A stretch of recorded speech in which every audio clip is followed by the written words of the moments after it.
Today, vegan rewilding. So you probably, in case you don't know what rewilding is a tool. It is a method of restoring nature. Most people think that it's our nature to destroy things, to eat meat, to hunt, to all these things. And although we have always done it, nature is a funny word. It tends to contradict our physiology. We see color because we have to identify fruit. We have flat teeth because we're to grind. But rewilding is a funny thing because nowadays it's a popular term. Wherever you go, you look at The Guardian, it says rewilding. Isabella Tree is commenting, oh, but we must have buffalo, we must have pigs, we must do all these things. But we have to kill them. Because if we don't, nature is going to fall out of control. The whole place will implode on itself. Do you know what's really funny to me?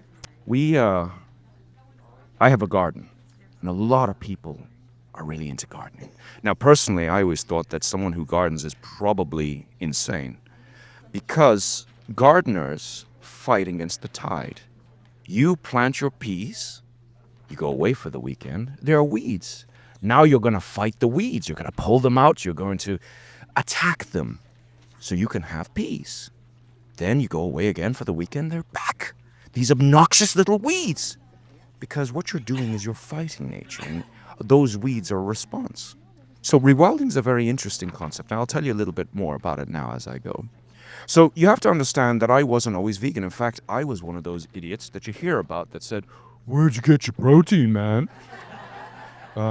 I associated veganism with these yoga mat wearing people, men with buns, and generally people who hug trees, and that for me was really awkward, and I don't think I could get behind veganism because of that. Little did I realize that there were so many different types of vegans and so many different ideologies which made a lot of sense, especially if you're not a mad person. So I had inherited my estate back in 2011, and we were farmers, and I should tell you one thing.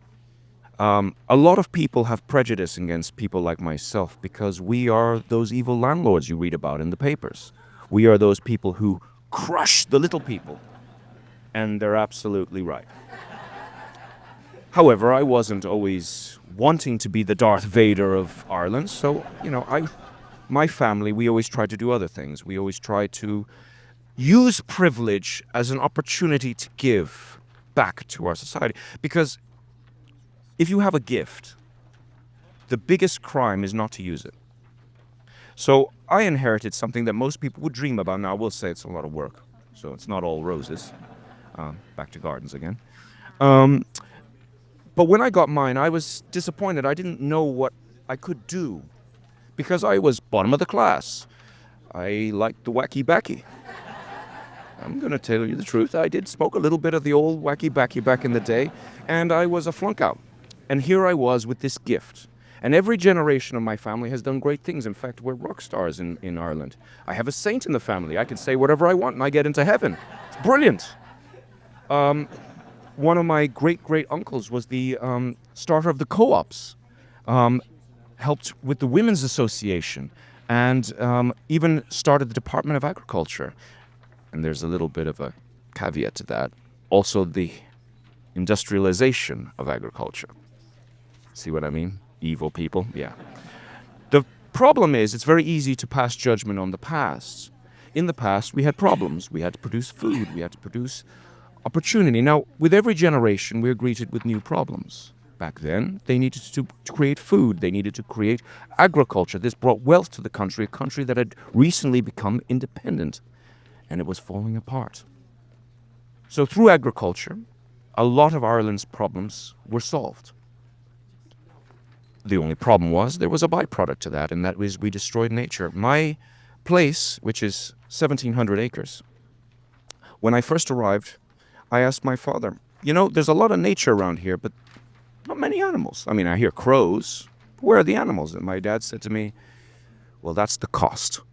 The cost of progress means we lost the animals. Nature is a balance. Yin-yang, that sort of thing. Man, woman, night and day, all of these things is about push and pull. And sitting properly, they balance. When we start to mess with the yin-yang, the balance, everything begins to go right. Now, the good thing about nature is it's a lot like water. It finds its balance after time. There will be ripples for a while, but it does. And I always believe that we, as a human race, have unbelievable amounts of arrogance. We think we know so much. We think nature needs us. The arrogance is beyond belief. And yet, look at us. We are animals that do not eat what we should be eating. Our habits are aggressive and destructive. And one could make the argument that we are doing everything wrong, even by our own biology. And the old concept of you are what you eat. Now, what happens if we eat the wrong things? Well, I'll tell you, we do the wrong things. So with rewilding, this idea that I came up with, or it wasn't really coming up with, it was this idea that I had. I wanted to get away from farming because I was a farmer. I had animals. And I will never forget the day where the pendulum swung from me is when we got bulls or bullocks. And the fella who was selling them to us, he didn't dehorn them till it was too late. So they arrived covered in blood, flies buzzing in them. And you know what I said? This is what civilized society does. And I thought to myself, we think so highly of ourselves. We're civilized. And yet we are able to do such barbaric things. For what? Do we need to? For profit. To eat food that we don't need to eat. Fair enough, people can say to me, oh, but in the past, well, we're not in the past. We have technology. We have advanced. We no longer throw our sewage out the window. It's called progress. We've gotten rid of the lead pipes. Progress. So this idea that we hold on to this for dear life because it makes us human is to eat meat didn't work with me, especially domesticated animals. It's like being a bully. And I don't like bullies. So I decided that this was going to be the end, the beginning of the end. Now the problem is, man needs money. What am I going to do? So I couldn't get rid of all agriculture because at the end of the day, we still need to eat. And technology is improving. We're able to produce a lot more food than we used to. And the biggest problem now is not about feeding, because that's a typical argument I hear. Oh, but if we don't produce food, we're all going to starve. Do you know how much? I farm 1,000 acres. And in 2021, I asked the farmer, how much of this is going to the food of humans? 85% is going to pigs. Now, when he said that to me, I nearly vomited. Pigs, the victims of all, right? And I thought, that's bullshit. That's horrible. And what a complete waste. We have all this great opportunity and we're spoiling it for cheap calories. So I decided I was going to do something different. I got rid of the last of the animals and I said to my farming partner, we're going to do something else. We're going to do some nature conservation. Well, he was like, well, what does that mean? And I'm like, well, it's looking after nature. We're going to let nature take over, because he wanted me to use chemicals. Imagine chemicals on organic land. Grass, this natural thing that grows, needs more chemicals by a DuPont or a Monsanto. I don't think I need to tell any of you who they are. So I wasn't going to do that. So I said to myself, right, so we're going to do it the natural way, because nature will look after itself. It just needs space. It just needs to recover, because the world is a circle of life. Lion King. You've seen The Lion King. They talk about the circle of life. You are born, you grow, you become gorgeous and beautiful, and everybody fancies you. If you're a flower, you blossom. Then you get old and grumpy, and nobody wants you anymore. And then you die, and this is the bit that we always get wrong. You have to rot. Oak trees in Ireland support 50 to 100 species when they're alive, but when they're dead, double. So what does that tell you? Death is cool. Death is essential. Let's put that to farming now. When we use the land, animals graze the land, there is no natural breakdown into the soil. There's no recycling. So you are breaking the circle. And do you know what happens if you break the circle? You end up with a C. And do you know what C stands for? Crap. And that's what we got. Crap. So the way to fix things would be to create the balance, the circle. So I had this concept. I probably was smoking a lot of marijuana at the time. And I said this to my farmer, and he looked at me as if I was from outer space. And he goes, "But land needs to be managed, my friend." And I said, I didn't read that, and they didn't talk about that in The Lion King. So I said, "But I'm going to do it anyway." And he said, "Well, the first thing that's going to happen is that your land will be destroyed. These noxious weeds will come, thistles, ragwort." Ragwort's a beautiful yellow flower, but it's a noxious, invasive, native weed. Native, invasive. If it's native, it belongs, right? Can't have a native invasive. That doesn't work. But that's what happens. Okay. So I said, "Well, you don't know that for sure." And he goes, "Well, actually, I do." And I'm like, "Shh. Listen, old man, I know better than you. I'm going off and doing it anyway." Unfortunately, he did know a lot more than me. It was a bloody disaster. Think of this. 200 acres of beautiful grasslands. Lush county mead grasslands. The kind that you see in postcards. That's the good stuff. And I turned up, and overnight, thistles and yellow flowers everywhere. Now, you should know, in Ireland, if you have too many noxious weeds, the council will fine you. I like money, so I don't want to be fined, and I don't like getting into trouble. At least not that kind of trouble. So I said, "Right," and I went to my oldest employee. Old geezer. Remembers the pyramids. So I rolled up to him, and his name is Toomey. I'm like, "Toomey, how's it going? Back in the old days, when they were building the pyramids and stuff, how did you deal with these noxious weeds?" "We put it." "What?" "We put it." One more time. "We pull it. What's wrong with you?" "Oh, you pull it." Right. That's the end of this conversation. So I went home, and being a gentleman, a gentleman of leisure, I looked for workman's gloves. As it happens, my type don't do a lot of hard labor, so we didn't have any. I found one, but you can't pull ragwort with one hand, so washing up gloves. Pink. Now, I dress a little weird, obviously. And I had a heavy metal t-shirt and big red headphones, and I walked and I approached the 200-acre field. By the way, in case you don't know what an acre is a football pitch. So think of 200 football pitches. So I arrived there, put my pink gloves on. Psh, psh. I did look ridiculous. And I said, "I'm going to do this. I'm going to beat the living bollocks out of nature. I will win. It will all be grass." So I began to garden a 200-acre field. So I'd pull ragwort. Now, after a while, I got a bit tired. I said, "You know what? I'm going to do this over time. Kamikaze style. I'm going to do it like the Viet Cong, basically. Guerrilla warfare." So I said, "I'll do 50 a day. And you know what's going to be great? I'm going to have great biceps. The women are going to go mad. I will have topless selfie pictures of me all over MySpace."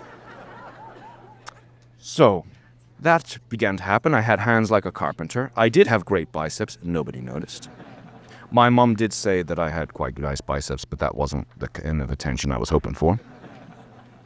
There were a lot of selfies, mostly blurry ones. And, I started pulling, and I realized that after pulling a while, they just came back. I'd go away for the weekend, poof, more. So after a while, my back hurt, and I got very fed up that nobody was interested in my biceps. And I said to myself, "Fine, you know what? I'm just going to wait till the council comes." And they were too busy drinking tea, so they never did come. So what happened is the first year was a disaster. Second year, even worse. Third year, it was an apocalypse. In fact, the field had become so yellow, I figured, those drones will probably just think it's a rapeseed field. Yes, those council people will never figure this out. And in the fourth year, I no longer had grass. And then, year 5, it began to disappear. And then year 6, completely gone. And you know what? Biodiversity began. We had birds all of a sudden. There were butterflies everywhere. Remember that my dad said animals didn't come back? Well, we started seeing animals. Oh no, oh boy, did we see animals everywhere. In fact, at 4 o'clock in the morning, I'd be woken up by these things that were making lots of noise. Birds, apparently. Didn't know what the names were, couldn't see them, but they were certainly noisy, and they didn't sound like my Slayer CD. So I didn't really like much of that. But anyway, big headphones, walked around, was pretty good. Felt great. Animals came back. Brilliant. Wunderbar, as they say in Germany. And I just began to notice. But what really happened, as I began to realize, is that when we disturb land, and disturbance of land is natural. A big buffalo will destroy a piece of land. Pigs will destroy a piece of land. They'll turn up the soil. Push, pull. There is a consequence. And this disturbance causes things like ragwort to grow. What was actually happening under the soil was all the damage from the animal agriculture for years. Now, you have to understand, when animals eat genetically modified food, oh boy, do we like to give them genetically modified feeds, because it makes them fat, you see, and we can make more money. You have pesticides that come from that.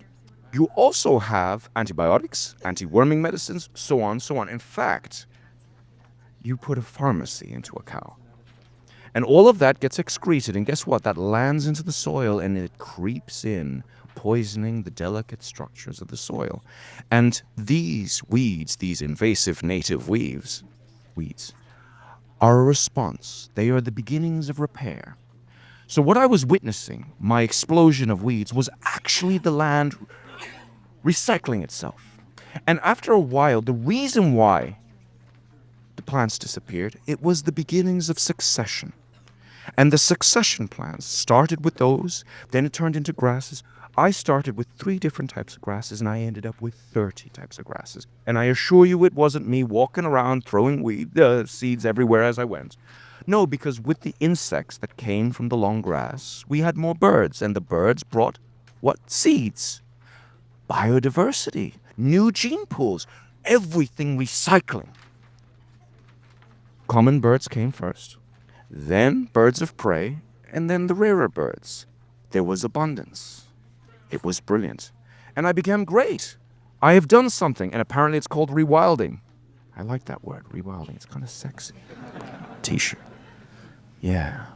And I thought maybe they will like that more than the biceps. Didn't really work that way either. So, but then I began to read more about rewilding, began to understand it. Now, you know what? My heart sank. Because what I began to see was rewilding meant regenerative agriculture. Now, that sounds great. Regenerative. I like regenerative. It sounds good, right? But what are they doing? So we're putting pigs in heritage species. That sounds cool, right? We like the buffalo. I've seen postcards of that. That looks cool. They have it in Switzerland. Brilliant. But what happens? Well, they got to kill them, right? We got to shoot them deer because we don't have any wolves anymore because we got rid of them a long time ago. So what we've done is we've exchanged heavy animal agriculture for a slightly modified version, or as I like to call, the low-fat version. Now, 70% of animals have disappeared in the last 30 to 40 years. 70% of wild animals. There are more cattle than humans now, practically, at this point. And we are seeing climate... Anyone here, by the way, not believe in climate change? Of course not. Doing what is insane here. The insane people outside. Everything is changing because we are destroying and we are affecting nature. And this kind of process, what I found, is what later came to my understanding is mycelium. Now, in case you don't know what mycelium is fungus. Fungus, the whole world has got fungus under the ground. You can call it the World Wide Web of fungus, right? It's how plants and trees communicate.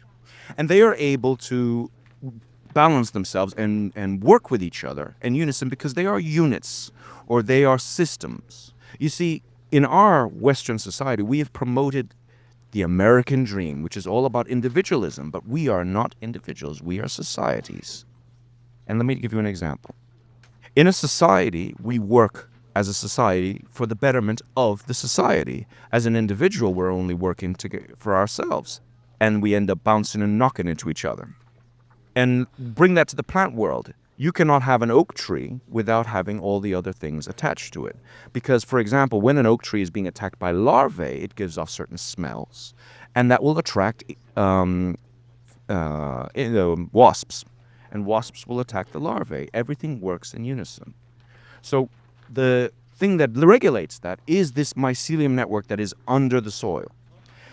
The problem is when you have antibiotics, chemical use, when you have compression, when you till land, you are disrupting the mycelium's ability to function correctly. It doesn't break it. But if you try and speak to your mate with a dodgy reception, have you ever tried to get directions from your mate on the phone while you're driving and trying to use one hand? What did you say? Oh, it's on the left there. If you can see, can't hear nothing. And that's exactly what the mycelium is doing. That's why we have an excessive amount of diseases. That's why we have all these things, because nature is not able to balance itself. A disease is a natural occurring thing, but when a plant gets a disease, all the other plants will shove their nutrients into this plant to fight off the disease. And if the disease is winning, they will isolate the plant. You've heard of Dutch elm disease. Dutch elm disease came through Ireland and destroyed all the elm trees. But at Dunsany, we have happened to have discovered some of the oldest elm trees in the country, and they have survived. And they're not some special hybrid matrix level elm tree. No. Where are they? They're in the deep, deep woods, where the forests are more or less untouched, where they can resist disease through plant adaptations. And that's one of the interesting things. So Dunsany has become an interesting laboratory because veganism is not really talked about when it comes to rewilding. We are talking about management again. But the problem is we haven't gotten past our fundamental flaw. We have dealt with a symptom, but not the disease.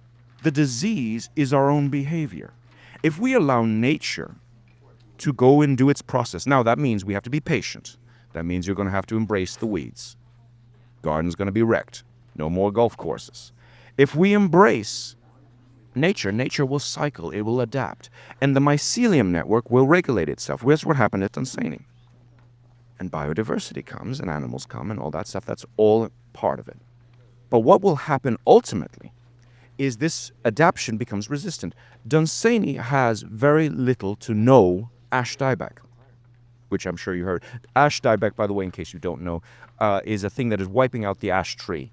A lot of it is exploded because of plantations. People plant monoculture. We all know that that's a problem, right? And ash has ripped through the country and is destroying all the ash trees. Ash seems to be resistant at Dunsany for some reason. And I've already told you about the elm. And when we started to do the rewilding, things began to adapt.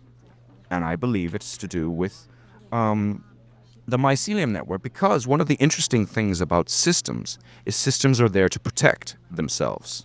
So trees, for example, oak trees, are able to give smells and taste sensations to ward off grazing predators away from their young.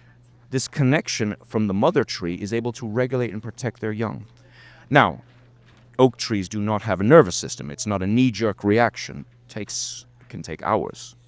But that has been able to protect trees, and this is proven all across the world. Now, I began to see, because we stopped managing the forest, I began to see an improvement in regeneration. In fact, I have some positive news that vegan rewilding has made the forest bloom. But one thing I noticed, I wanted to plant some trees. I wanted to put a bow on it, as they say. So I went and I bought 1,000 trees. I'm going to plant 1,000 trees. My mom will be so proud I finally turned into a tree hugger. So I started planting trees. And you know what happened? Those pesky deer ate every single one. Now, I would look at them. And by the way, I don't shoot the deer, so I'd be seeing their numbers grow, and I'd watch them. Dirty bastards eating my trees. But then I'd go to the forest, and then I would see the same trees. All there, all in a row, so close together, right next to the tracks of the deer. And you know what? They were perfect, untouched. And I thought, is this personal? I give you rewilded land, and you do this to me, you bastards. So I began to think about it. So I did a little experiment. I dug up 9 oak trees, used the same soil, put them in little plots, grew them. It's nice. It's my form of gardening.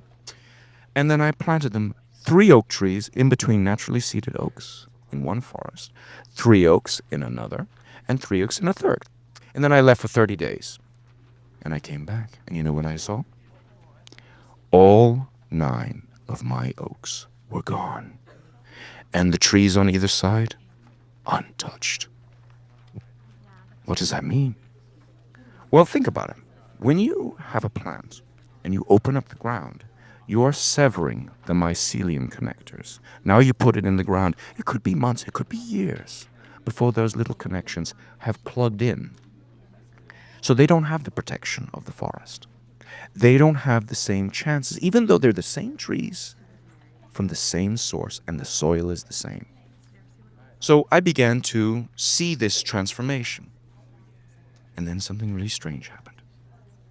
You've heard of invasive species. You've heard of things like rhododendron and cherry laurel. The Irish government spends 1.5 million euros to deal with two plants, rhododendron and cherry laurel. Now, Dunsany, like most places like it, have problems with both. Now, rhododendron typically likes acidic soil, so we don't have that much of that. There's a few of those. Cherry laurel loves a bit of alkali soil. And it invades and it takes over and takes all the light. Nothing grows underneath it. It is like a giant weed that will not go. In fact, it's the terminator of plants. Now, cherry laurel is poisonous. Can't eat it, so no animal can graze it.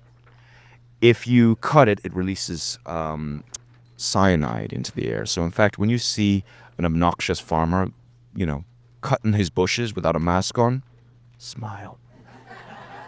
And in fact, if you go at it, there's even some research to say that it can let out poison into the soil that will kill things in the soil next to it. So it's very hard to do. So what the government does is they have to split it and inject poison into it, Roundup, of course. We just love Monsanto, don't we, in here? And that's the way to do it. It's very difficult, very expensive, and the chemical companies love it. And I began to walk through my woods, and I began to notice that the cherry laurel was beginning to disappear. It was dying. It was sick. Now, you have to understand, one of the things about vegan rewilding is when you don't have a push-pull disturbance, because you don't have buffalo or you don't have pigs, nature will find its own balance. I said that to you. It's like water, right? So how will it do it? Disease is one way. Plant reaction is another. Or other. And other can be animal response. So I began to see that the cherry laurel was disappearing. Couldn't make heads or tail of it. And every so often I'd walk and I'd stub my big toe. I'd say a lot of curse words. Because somebody had planted a bunch of trees out in the fields. And because I hadn't cut my grass in 10 years, I couldn't see them until my toe was sore. And then I whirled up to my chainsaw man, who's forbidden from cutting trees, by the way. He's allowed to take 50% of the trees. That's another concept of vegan rewilding. It's the give-take. If you don't have a relationship, and part of a relationship is giving, give and take, black and white, all that good stuff, right? So if you all take, I see a lot of good-looking people here. So you ever been in a relationship where it's all take? It ends in divorce. And you end up sitting on half a couch and your TV is slanted. That's not good. Don't do it. Give and take is the way forward. Rewilding, it's particularly needed. So I began to notice this situation, and I began to see the trees disappearing. And I rolled up to my guy who cuts the chainsaw and said to him, Jerry, his name's Jerry, have you been doing extra work? Are you doing things that you shouldn't be doing in the property? You know we're not supposed to be cutting down trees. We're rewilding now. What are you talking about? Have you been cutting cherry laurel, Jerry? Is that what you're doing? And he said, Lord Dunsany, he only calls me Lord Dunsany when he's really angry at me. You're the meanest boss I ever had. You think I'm going to go into the woods and cut cherry laurel, a worthless invasive plant that I can't sell because it will give people, headaches if they burn it? No. And I thought to myself, I can't be that bad of a boss. I gave him a raise.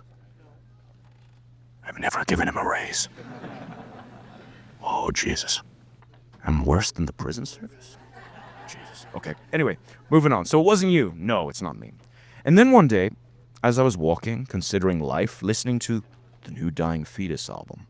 Wrong one to fuck with, excuse me, but that is what it's called. And I was listening, and I heard someone cutting down a tree, and I said, aha, now I've got it. There are people breaking in and cutting down trees. So I got myself ready, right? Mobile phone, no reception, rewilding project. Okay, I'm gonna have to face these criminals by myself. So I got my chest, like Conor McGregor, Irish person, so we have to do it. Chest up, and I came running around the bend. Hey, you! Can't cut down my trees, you bastards!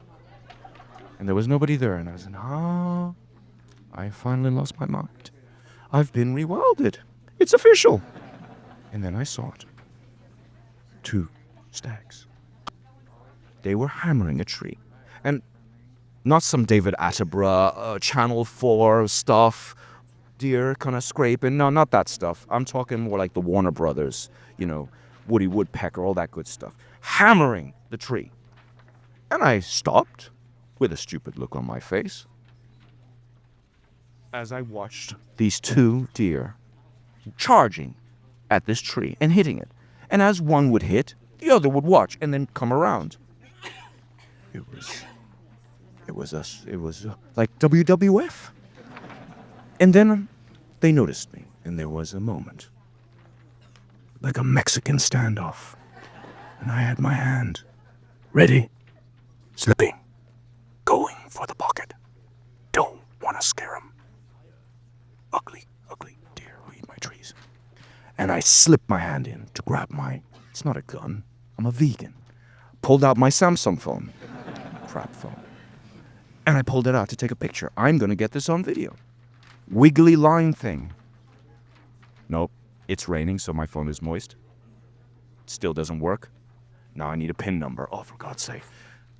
Finally, video comes. The stags begin to run. I take the best blurry bottom picture you have ever seen, and not worthy of an Instagram post.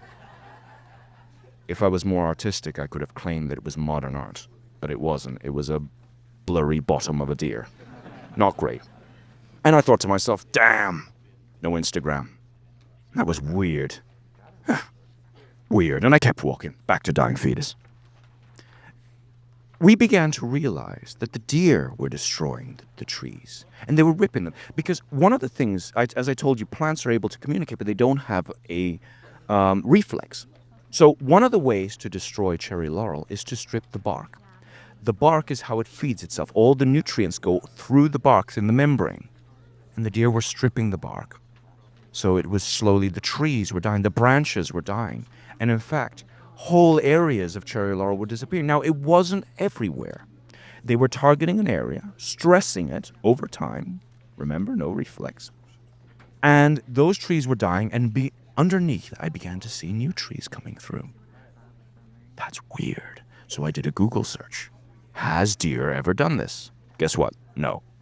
Then I asked some egghead people from Trinity. You got a PhD, you're a doctor of something. Have you ever seen this? No, don't be stupid. Deer don't eat cherry laurel. But I got video. Put up a bunch of secret cameras. Caught a bunch of deer doing it. Ever seen this before? No. It's happening in 7 of the 9 forests that we have. It's not happening in 2. Do you know why? No cherry laurel in those. And then I asked my neighbor, who's a farmer and who lives next door and has some woods of his own, how's your cherry laurel doing? He goes, what are you talking about? I just planted a new cherry laurel bush right on the border of your place. So nobody's grazing it?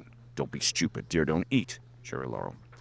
So it's only happening in Dunsany. And as far as I'm aware, it's only happening in Dunsany in the world. Now, what could be happening? Now, imagine for a moment, we now know that once the rewilding started, systems came online, things got better, we stopped using chemicals. So nature's natural systems began to come back online.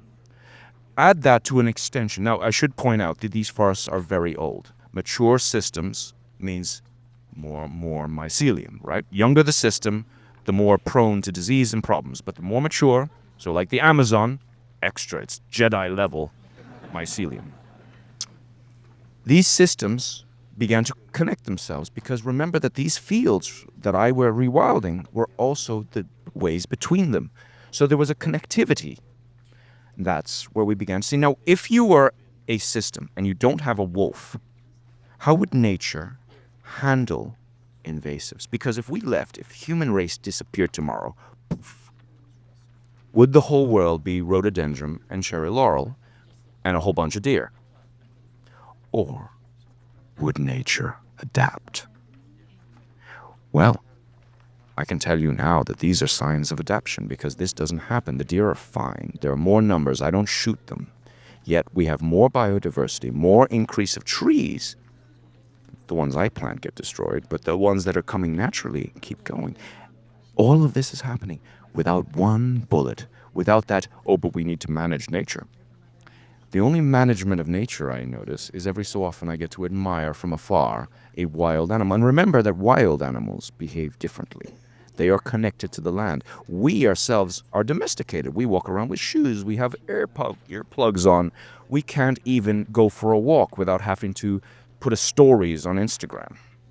So we are so far away from ourselves that we are unable to hear nature's symbol. But wild animals are connected.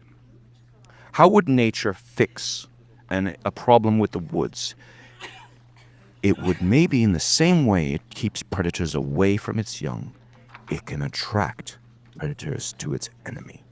And if rhododendron and cherry laurel threaten the safety of the system, nature could use its very own tactics to eliminate it. And that's what I believe is happening. So it's very interesting what we're seeing. In fact, it's unique. We're studying it right now. And this is another thing. We in Dunsany have seen a rise of carbon. Now, before everybody panics, I know you go on The Guardian, you hear carbon scandals, all that sort of stuff. But an average grasslands in Ireland, according to Teagasc, which is our Department of Agriculture, absorbs between 4 and 6 tons, right? Forests, mature and otherwise, between 8, maybe 15 tons. Peatlands, which is the Jedi version of good biodiversity and carbon absorption, is between 18 and 30 tons. Does anyone want to guess what Dunsany was in 2022? 19.5. Average. Which is insane. We're at peatland levels. In fact, we are about to do a new study where we put in sensors to measure activity under the ground, electrolytes and all that good stuff. Because what we don't know is what's happening under the soil. We use this word biodiversity all the time. Biodiversity. And a lot of people presume biodiversity are those flower meadows that you see at parks. But it's a lot like taking a snapshot of youth. Everybody wants to be 20 again, but we are not taking into account the bigger picture. Those flower meadows are a process. They are part of the cycle. And if we only focus on that and measure that as our measuring stick for biodiversity, we have a problem. We are gardening again. What we need is the cycling. We need to have the loss. We need to have the transformation. Another thing that's very interesting about Dunsany, we don't kill. Nothing.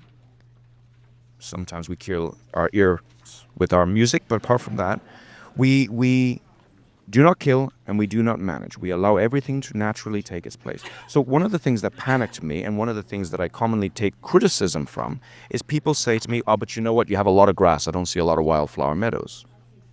And I say to myself, well, things began yearly in cycles and have now changed. We noticed a drop in birds, which I panicked and thought, Jesus, I'm doing something wrong. But you know what happens? Nature goes through waves. It changes. It adapts. How do we change or how do we adapt in nature? Well, let's go back to our biology because we are echoes of nature. We do all the same stuff. Our physiology is that of nature. Animals, systems, we all work the same way. Remember what I said about the push-pull? Our system, our body, requires stimulus. You want to get anyone go to the gym here? Some people look like you go to the gym. Absolutely. I'm sure you're doing spin class or bumba or whatever it is. Anyway, you want to get good at some sort of physical activity. You have to put stress on the system. You go there, you hit the bench. You get stronger, you rest, you recover, you adapt. Nature does the same thing. You remove something from nature, you stress nature, you have to give it adequate time for recovery, which is rewilding. Suddenly, you can have a transformation. I believe that is what's happening at Dunsany because we are seeing things at Dunsany that nobody has seen. We are studying things because the idea behind this thing is we need to get away from this concept of regenerative grazing because that is a scam. That is you having to pay more for hamburgers which you do not need. What we need to do is use nature as its solution. And once we restore nature's abilities to use itself and fix itself, we are creating nature solutions. And rewilding, as I coined, is an interesting way of using it through a vegan perspective. There is no killing. There is no hierarchy system, because the problem that we have as humans is we want to value something. And it all came down to fire.